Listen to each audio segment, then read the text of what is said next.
I know you're gonna dig this.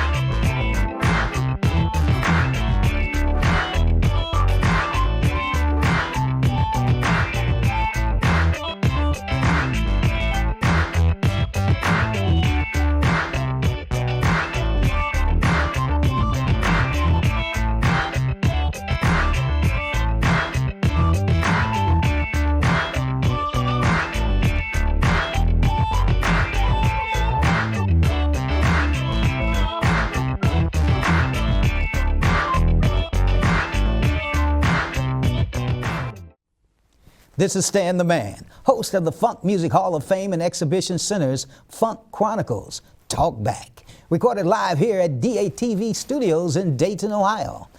My studio guest is the Ohio Players Attorney since 1975, Mr. Merle Wilberding of Coolidge Wall Company, LPA. How are you doing, sir? Hi, fine. Thank you, Stan. Nice to meet you.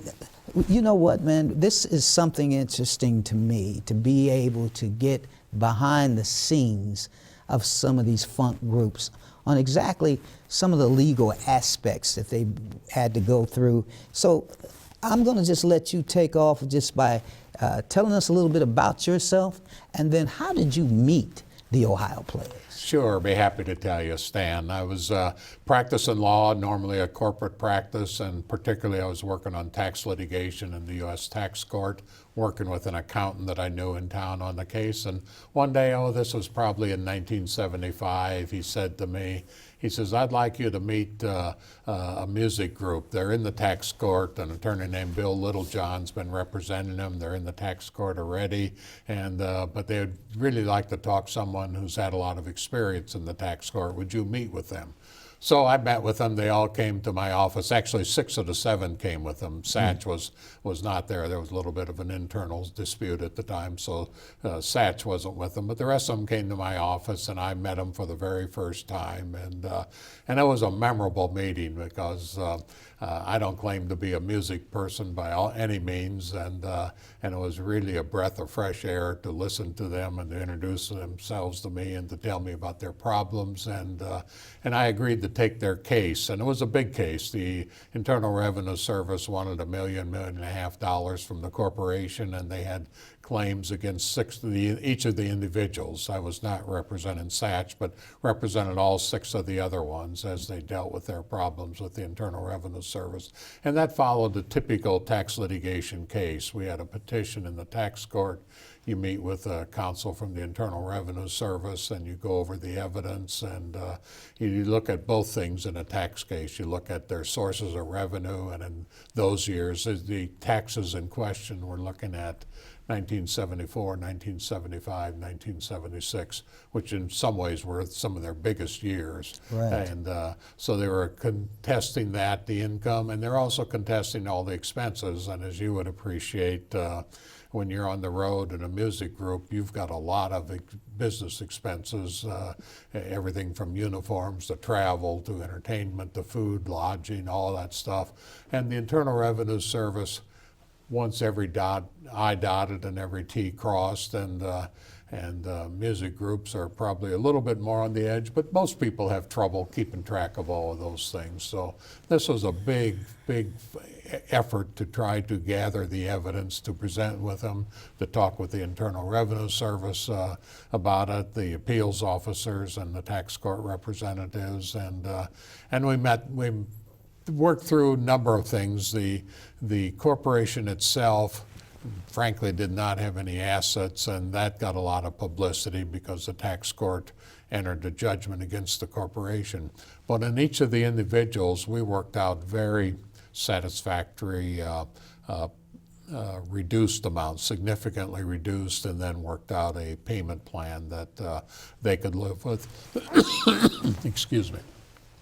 They could live with, and they could pay out over a period of time, and they all did. They all worked it out over a long period of time, and that was very, very helpful. But it was a case that was a big part about it, and because I had worked with them they asked me about other parts of the thing. They were having a little dispute between Satch. Satch was having a separate dispute with the Internal Revenue Service that I wasn't involved in, but that also led me into their discussions with Mercury Records primarily, and a little bit with Westbound Records. So you're saying that that some of the disputes were right there in between of label changing, or were they completely through with the first label, then moved to the second, and then there was so everybody was trying to say they had a part of this in a way? Everybody was. Westbound, as my recollection is, that they didn't believe that there was a clean break and that they still had claims. Mercury Record was fighting Westbound as to who had the exclusive rights to it, and they were putting out albums. So there was major litigation. That litigation was going on in Chicago, and the Ohio Players were represented in the litigation by an entertainment lawyer in Chicago named Dick Shelton, but I went up with to Chicago 3, 4, 5 times with them and met with them and helped them with the evidence, sat in on depositions. I remember particularly sitting in on when they took the deposition of Sugar Bonner. We took it out at a hotel what was then at the airport here in Dayton, and we'll always remember that just because Sugar was such an unusual guy. I just loved him. He was just such a wonderful guy, and in many ways more honest than you would ever expect in terms of how he looked at it. I remember particularly in the deposition, they asked him if he was famous, and he says, "I read that." He says, "Where'd you read it?" He says, "I read it on a billboard on Sunset Strip." So that was Sugar, you know. That was Sugar. It was great. So with that, we went to Chicago a number of times and worked on that litigation. And then as time progressed, they also, on their own, were having discussions with Arista Records. And I was not involved with their signing with Arista Records, but soon after that, they asked me to go to New York with them to meet with the vice president of Arista Records to talk about it. And we did. We went in, got in there late, had a late dinner with one of the representatives, one of their attorneys, and then they were brought into the litigation too. So there were really 3 companies in there, Westbound, Mercury Records, and Arista, all arguing about who had exclusive rights over that. So there was a lot going on in their lives, and yet they were still putting out music. But in the meantime, I got to know them all. Let's talk a little bit about that then, because you know, you brought up Sugar, and everybody's always just loved Sugarfoot, man, on and off stage. He was a man, I'll put it, a very unique character. I'll just say that. But what about a few more of the members? You got some memories of? Yeah, I got great memories, really, of all of them, because I had a lot of dealings with all of them. We've got time. You just take your time. Yeah, I remember when they first split, Marshall Jones, in many ways, was acting as the leader of them, and I would have conversations with him about creating a legal framework and a legal organization to take the group going forward on it. And so I had lots of meetings with Marshall, and the things I remember about Marshall, besides the legal part of it, was I remember he invited me to a party at his house. At that time he lived on Peters Pike, and it was a small party, and I went there, actually by happenstance. My nephew was in town. I was taking him to college, so I took him out there, and we go out there, and it was a party of all parties from my perspective, because I wasn't used to this, and they were. But what I remember about the party was that the music was so loud, it's the only time I could ever feel my chest move, because the music was that loud. And they were all having fun, and God love them. It was a nice time. Any live music? That was mostly played music. Yeah, okay. Music was played.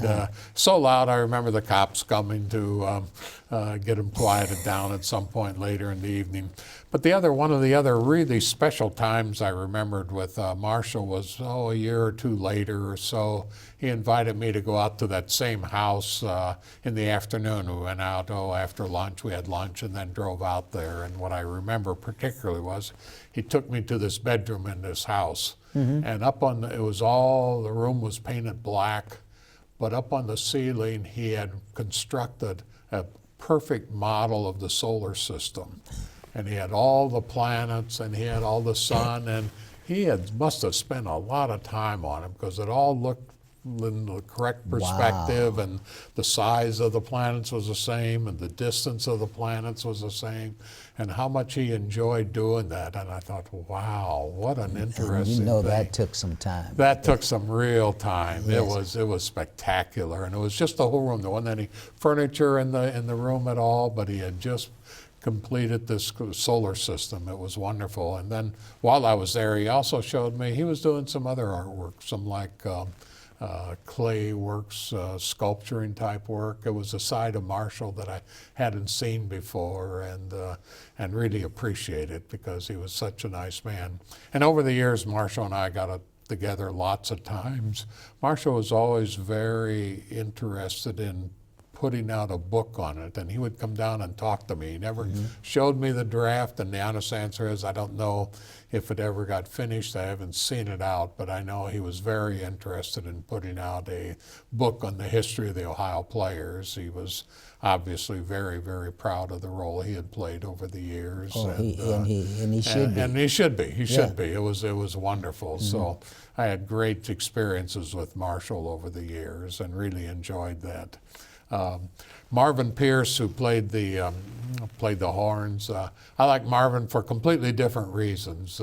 Okay. Marvin was a man of the world. I loved traveling with him, and I did a number of occasions, and there was probably nothing more fun than being with Marvin Pierce in Los Angeles. He knew his way around. He had his car. He knew every doorman in every hotel. He knew everything, and it was just fun to watch him because he was smooth. He was very, very smooth and cool. He knew everybody. It was great. And what I've also admired about Marvin over the years is he got married to a woman from Australia, and they had a child, and then for whatever reasons they later divorced, and she took the child to Australia, back to her home.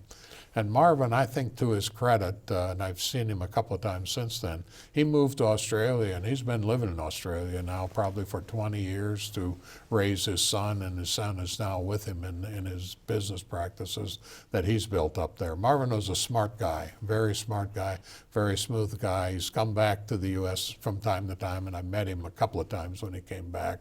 But he's living in Australia and having a good time, and good for him. I was always very complimentary of him for doing that, because and I watched just from looking on the internet, I see that he and his son are working together on some business project down there. So that was great. That was great. What about Ralph Pee Wee? Ralph Pee Wee. I like those. Ralph Pee Wee was fun. Pee Wee was fun.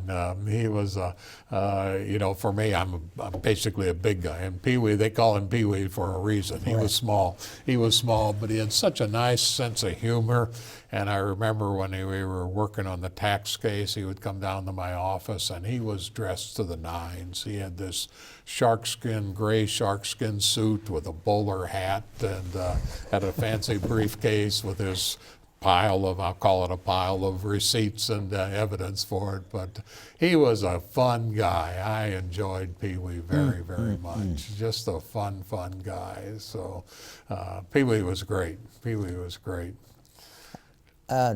So now when we talked about the two or three other members, Billy Beck is still out doing his thing, today. So every now and then you'll see Billy doing gospel, but he's also still doing some R&B.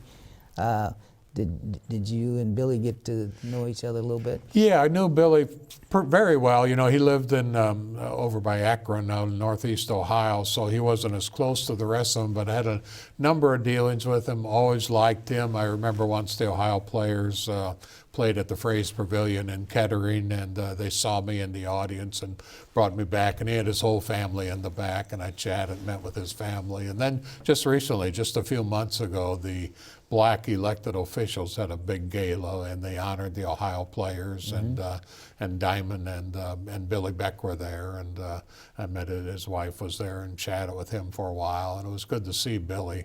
The one poignant story I'll talk about is with Billy, and it was probably early 80s or so. He had gotten a pretty good sized check, but being black, he couldn't get it cash, and he asked me if I would go with him just so, because I would know the teller and I could vouch for him. And it was an insight to the life that they lead. You know, they were on the glitz all the times, but many times they had their own difficulties getting through life on it, because it was a big check. And I was always thought a poignant moment with Billy, and was happy to do that, and it gave me a real appreciation for Billy and his life. Well, I have to say, with the work that you helped him get through, probably you're probably one of the lifesavers, you know, when it comes to not getting that IRS off their chest, you know. That was important to him. It was really, really important. And in fact, as it turned out, I also happened to have known the IRS collection agents when it came to collecting that, and I think that helped a lot, because they were pretty reasonable with it, and they were able to pay it out. And of course, as you know, over the years, some of those records came back, and some of those records were used in ads, and their royalties finally paid off their advances, and they started making money. That's what I wanted to ask you about. You know, how does the royalty thing work with especially, you know, you hear fire everywhere. Yes. You see what I'm saying? Yeah. For 3 or 4 commercials a year. And I just being a musician myself, I've always wanted to know a little bit, how does that work? Sure, and I'll tell you, and I'll give you a broad picture, because I won't give you a technical picture, but as a general concept, when they sign with whatever record company to put out a record, the record company will give them a big advance, and whether that's $100,000 or $1 million, it's a big amount of money for which they use to retain the studio and make all the tracks and get it produced and put together on it. The record company then says, okay, we gave you $100,000 or $1 million, but you got to pay us back. And you pay us back by the royalties, and there's a split as to what they get. But fundamentally, by the time it's successful, they will repay back that advance they got. And for the Ohio players, you know, if these records that they made in the 70s, when you get to the 90s, those advances were all paid back, and they were getting. So almost all the royalties is just profit. Then it's profit. Then it's profit. And then added to that, they had a number of records that were covered by other artists. Red Hot Chili Peppers is one that always comes to mind, and then the other. So how does that work? Do they get just one lump sum for giving them the legal? When another artist covers it, what it really works is they get records because they wrote all this music. Right. So because that every time that Red Hot Chili Peppers performed, every time somebody played a Red Hot Chili Peppers song, the Ohio players, and they were sharing those all 1/7 each. Each of those would get, you know, whether it's a penny or a dime, but they would get something. So the success of these other groups just fell to them. That was all profit. And most of that they were getting because they were the songwriters, not because they were performers. They get separate royalties if they play their song. If they play Fire or whatever it is, you know, they get something there. But if they wrote the song and somebody else covers it and performs it, then they get a royalty of some type every time that group performs it. So what if a artist have performed a song and then it's put into, I hear a lot of the Dayton funk songs being put into the soundtracks of movies. Now, what's the legal aspect on that? Because it's not like record sales or something. So is that a one lump sum? Typically never a one lump sum. It's typically always a royalty, and probably, I don't know if it would be exactly the same royalty, but it would work the same way, that they would get it every time the movie plays. And, you know, I was friends with a separate artist, Dennis Green, who passed a couple of years ago. He sang Tears on My Pillow in the movie Grease, and he shared with me once, you know, that movie Grease just sold and sold and sold and sold. And even though he was a small part about it, I think he was doing pretty well by that. So that was an example of, you know, the movies, the successful movies that'll fall to the same, just like the on a song. And the other thing the Ohio Players were doing, they had a number of them that were brought into the ads. Some commercials were playing some of their music in their ads. So they had a number of outlets where the public at large and the ad men were really attracted to their music, and they had a chance to really capitalize on that. And while I haven't asked Diamond or Billy Beck recently, I'm pretty sure they're still getting royalties. Oh, on that. I'm pretty sure they are. What really got me, I think about 10 years ago now, maybe even longer than that, I was out in Las Vegas, and the fire song was coming through a slot machine. So how does the royalty? These are just questions I get. How do they get royalties for things like that? And I'll give you a high-level answer, because you see the same thing if you go down to a restaurant or a lounge or a bar in Dayton or so, and they got a jukebox and you can play one of their songs, or you hear it on a local radio station. Most of that goes through the ASCAP society, and they monitor it and they develop a thing, and people sign licenses with ASCAP, and they will go after them if even every jukebox and every radio station would have an agreement with ASCAP where they pay something to play that, and I'm not sure exactly how they develop that formula, but they do get recognition. And well, I know you know better than I do, the radio stations keep track of every song they play. Well, right. Part of the reason they do that is so that the royalties can be monitored and paid. The ASCAP, BMI, and all those guys. It has always interested me. You know, I knew how the record royalty thing worked. But when I hear all these commercials, and then I hear it in movies, and then now when I heard it on slot machines, and I'm just going, my goodness, where?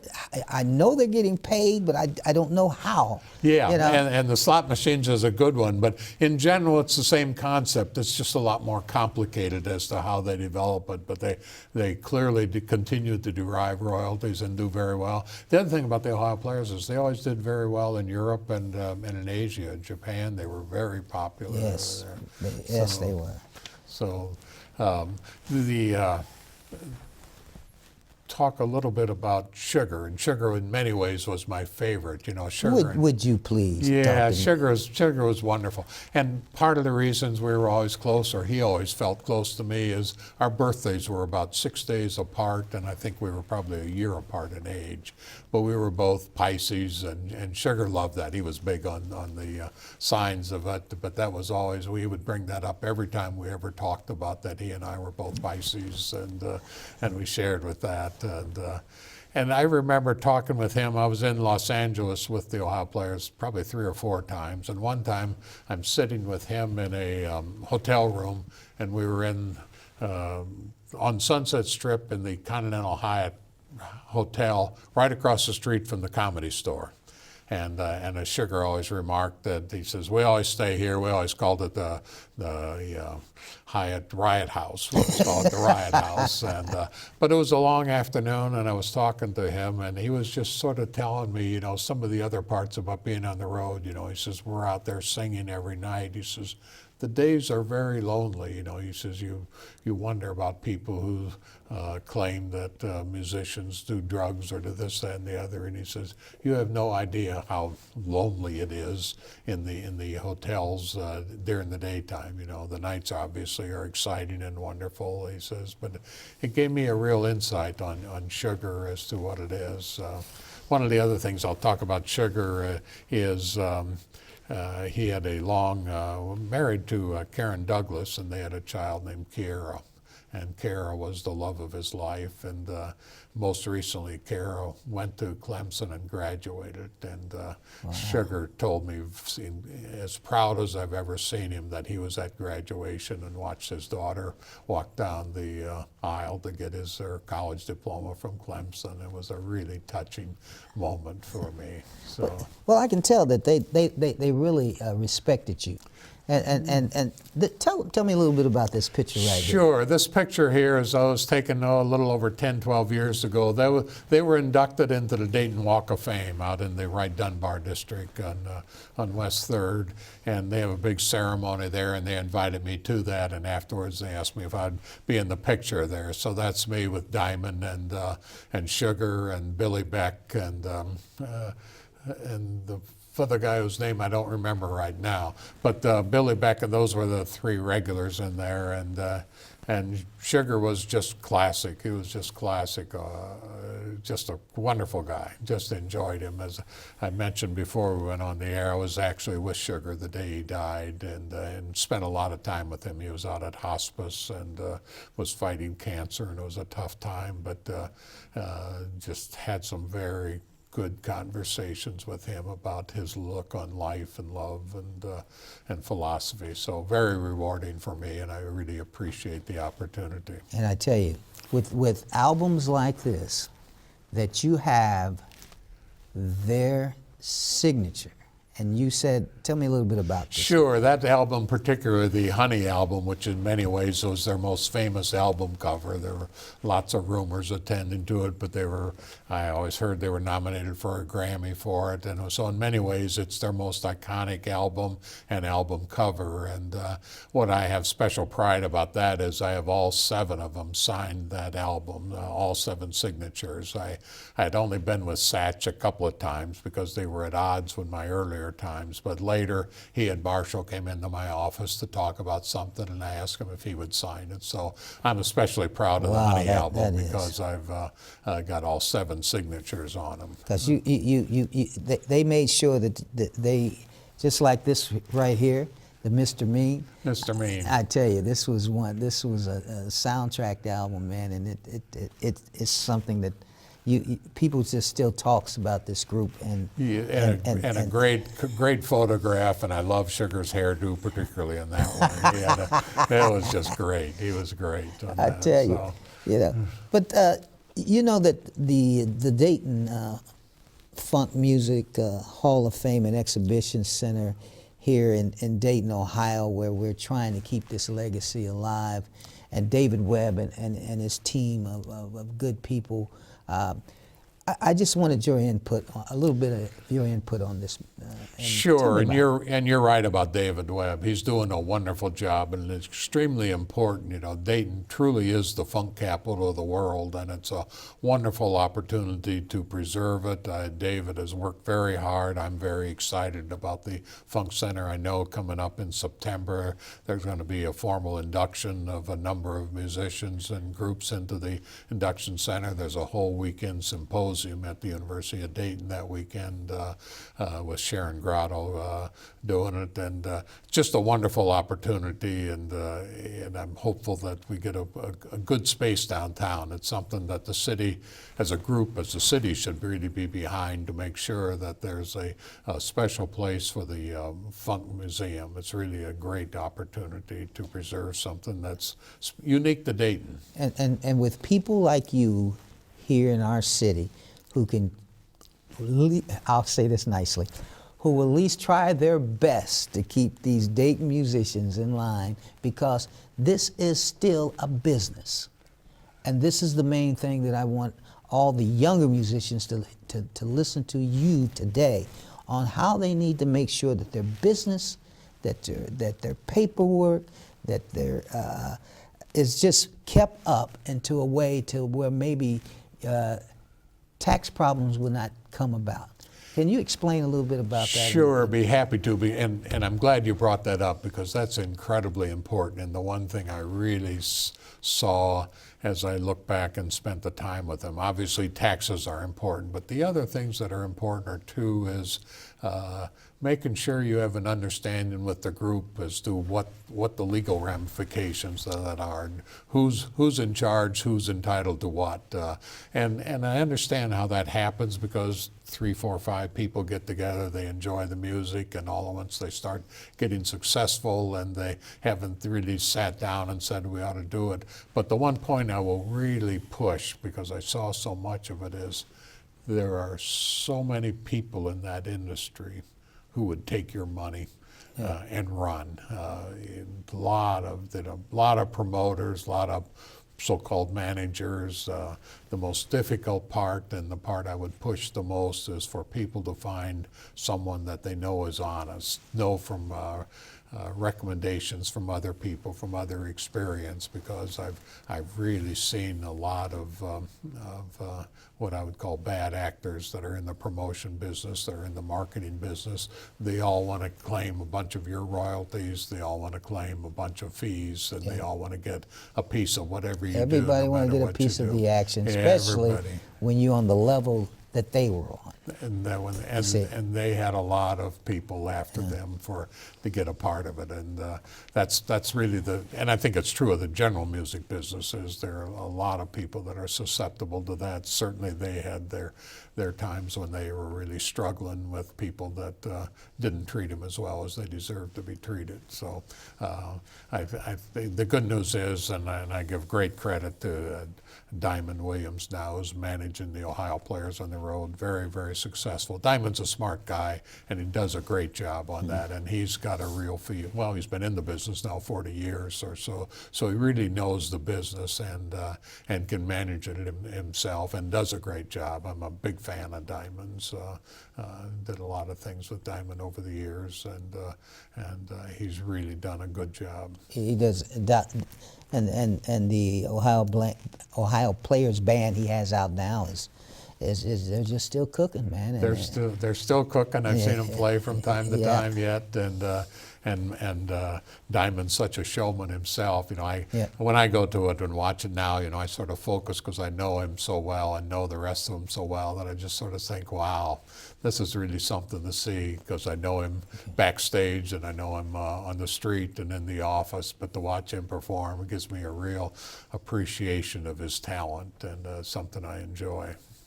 So Attorney Merle Wilberding, I want to make sure that everybody gets that name. Let them know that you were one of the main men that got a lot of the players back on track, made them, and of course all of the success that they had is coming back again, man, with all the songs being heard on commercials and heard in movies, and I don't think that would have happened without some of your help.